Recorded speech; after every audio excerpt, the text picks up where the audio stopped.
अस्सलाम नाज़रीन, मैं हूं तबी और आप देख रहे हैं बी स्टूडियो। नाज़रीन, बिहारी में जीएमसी स्कैंडल, बड़े पैमाने का स्कैंडल जो सरेआम टीम की ने कानून हसन की नुमाइंदगी में रंगे हाथों एक्सपोज की है और उस मरकजी मुलजिम कारी वहाज के बेटे हमद वहाज को जुडिशियल भी होना पड़ा, क्योंकि पहले तो उसने यूएसपी निकल ली थी। यूएसपी निकलने के बाद अब जब उससे सवाल पूछा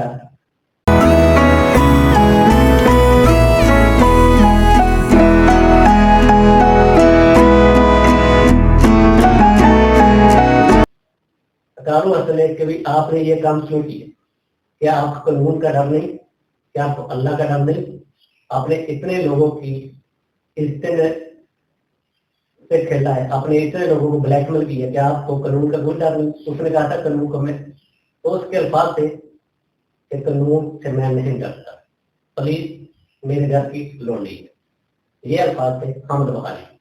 और सुनने में नाज़रीन ये आ रहा है कि हमद वहाज की जानिब से जो मदीयत में है, जो लोग दो लड़की जिन लड़कियों ने इस पे एफआईआर करवाई, इसे अरेस्ट करवाया, जिनके बयान पे ये अब जुडिशियल हो चुका है, उनसे मुकम्मल किया जा रहा है। उन्हें पहले डराया धमकाया जा रहा है और साथ में पैसे की भी ऑफर करवाई जा रही है कि आप केस से पीछे हट।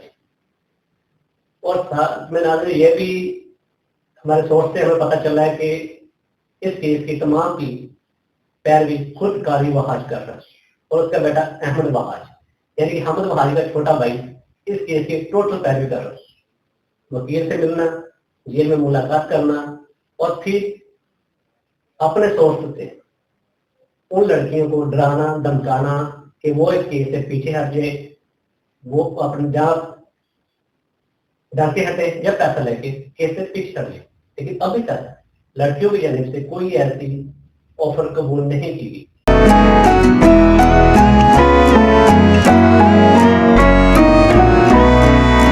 उनका यही कहना है कि ये केस हमने सिर्फ अपने इज्जत के लिए नहीं बल्कि पूरे शहर में जो 700 लड़कियों की इज्जत को इसने दागदार किया उनके लिए किया।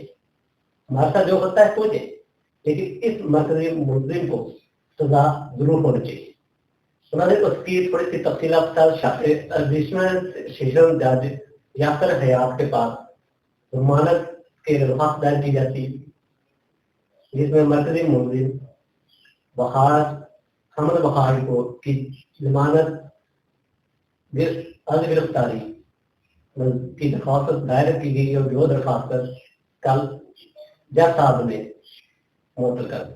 जज साहब ने दरख्वास्त को रद्द कर दी और साथ में जो इसका साथी था आसफ टावर, जो कि पहले से जमानत में था, उसे भी अहाता अदालत में गिरफ्तार कर लिया। तो हमद वहाज की जानिब से जो वकील है वो नागरा और आसफ जोई, ये दो बंदे हैं जो हमद वहाज और आसफ टावर की तरफ से वकील हैं, जिन्होंने बहुत अपनी तरफ से बहुत खूब दलाल दिए थे, जो ये बोल गए थे कि ये वो ही दरिंदे हैं जिन्होंने 700 प्लस वीडियोज बनाई, लड़कियों की इज्जत लूटी और उनसे उन्हें ब्लैकमेल करके उनसे उनकी बहनें दोस्तों को भी लाने का था। ये बोलते हुए ये दो हमारे वकला साहब, इन्होंने उससे जमानत दिलाने के लिए बहुत दलाल दी, भरपूर बहस हुई। और जो मदई इस केस के उनके वकील हैं, जो मदई इस केस के उसके वकील हैं अब्दुल वहाब ने भी बाखूबी दलाल दिए और जज साहब को कन्वेंस किया कि भी ये दो बंदे जो मुलजिम हैं, जो इतनी औरतों की इतनी लड़कियों की इज्जतें खराब कर चुके हैं, जिनमें ऑलरेडी पहले से भी केसेस हैं, तो इन्हें जमानत न दीजिए। तो जज साहब ने इस बात को सुनते हुए और तमाम चीजों को मद्देनजर रखते हुए इसकी जमानत और गिरफ्तारी मंजूर नहीं, बल्कि आसफ टावर को भी अहाता अदालत में हथकड़ी लगवा दी। उन्होंने समझने की जो बात है, जिस पे मेरा बार बार जो पॉइंट जा रहा है, जो मेरा माइंड बार बार जिस चीज को क्लिक कर, जो मुझे मेरे सोर्स की जाने से पता चला है उसके मुताबिक अगर कारी वहाज ने ये प्रेस कॉन्फ्रेंस की थी कि मेरे बेटे हमद वहाज से कोई ताल्लुक नहीं, मैं इससे ला ताल्लुकी का ऐलान करता हूँ, تو پھر کس بیس پہ ملاقاتیں ہو رہی ہیں؟ جس سے تعلق ہی نہیں ہے اس سے ملاقات کس بات کی؟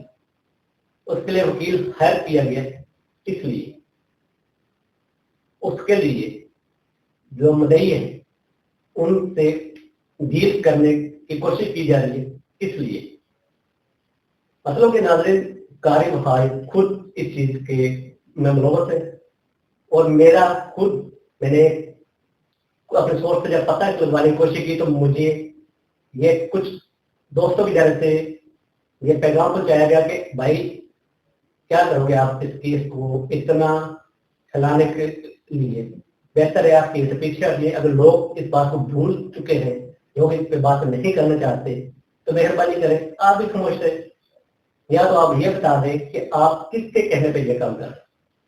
اور یہ بات میرے طرف تھی میرے کچھ کولیگ کی جانب سے اور یہ بات احمد وہاج کی جانب سے میری طرف آئی. انہوں نے مطلب کہ احمد وہاج اور قاضی وہاج حامد وہاج کے ساتھ برابر کے شریک ہے. اگر یہ شریک نہیں ہے تو انہیں کیا تکلیف تھی اگر میں نے یہ پتہ لگوایا کی کوشش کی اپنے سورس سے کہ اس کیس کا کیا بنا. ظاہری بات ہے کہ جب انٹرنیشنل میڈیا تک آ چکا تھا نیشنل میڈیا تک آ چکا تھا تو اس پہ بات کرنے میں کسی کو اعتراض نہیں ہونا چاہیے تھا. لیکن اگر یہ بات ہوتی ہے تو مطلب یہ لوگ ملوث اور آپ یہ بات سے بھاگنے کی کوشش کریں تو 100 بار بھاگیں. چنانچہ میں نے تو پہلے بھی اپنے بلاگ میں کہا تھا کہ یہ بہت جلد حامد وہاج کو ضمانت دلوا دی جائے گی اور اس سے آؤٹ آف کنٹری بھیج دی جائے گی. اب دیکھتے ہیں ہوتا گیا جیسے ہی کوئی اور میرے پاس اس کیس کو لے کر انفارمیشن آتی ہے میں آپ کے ساتھ شیئر کرتا رہوں گا. آپ دیکھتے رہیے گا بی ایف اسٹوڈیو. مجھے دیجیے گا اجازت. اللہ نگہبان. پاکستان زندہ باد.